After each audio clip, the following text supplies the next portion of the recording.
aloha zany a tsy azoko mihitsy fa maninona no misy olona ny safidina anao CDI na célibataire à durée indéterminée zay aloha zany le CDI raha tsy azonao de maninona ny safidinao CDI le olona zao vao azika eo maninona voalohany indrindra aloha rehefa te hivoaka izy a de afaka mivoaka rehefa nona izy a afaka mihinana pizza rehefa te hijery télé izy a afaka mijery télé rehefa te hampiaraka izy a afaka mihinana pizza zay zany mahatonga ny olona anankiray misafidiny CDI fa amina bandy kokoa zany tena mahatonga an'le izy a hoe CDI a na reo vehivavy a tena insupportable nandray any ka nafanontaniana tsy tokony hipetraka ntsony ary mbola hapetraka mibandy sasany any satria efa maty pression anareo izy aiza veko bandy akamalala zao manontany an'la hoe mba hampio lesy a fa tsy azoko mihitsy ny akiziko fiveran'le rianay amin'io hoe mahazo ny akizinay a de mime fotsiny ok le zay koa lesy mahatry ny tena mbola tsy anina nefa na zay koa raha tsy mahazo anareo ary zay mahatonga mibandy sasany a misafidiny CDI amin'ny fomba ahoana kosa moa ny azahoana ianareo na efa vohitsaky ny camion zao ary nareo a anontaniana hoe fa maninona ianao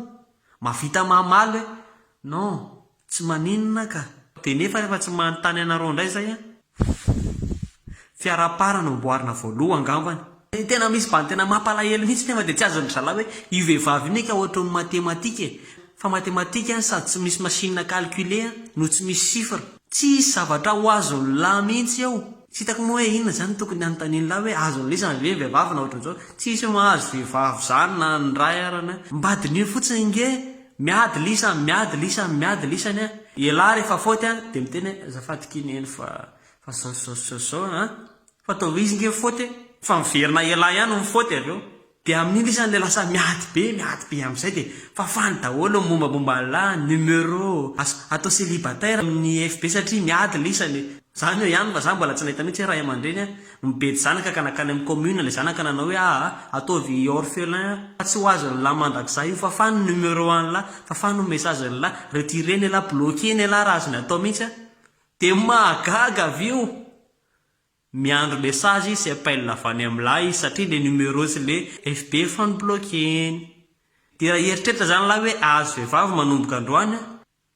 de aloha mezaka mianatra langue sarotra be reny ohatra hoe arabo sisa fa zany mba mety ho hain'la ihany fa raha vehivavy tsy ho hain'la mandrakizay zay fa courage lahy e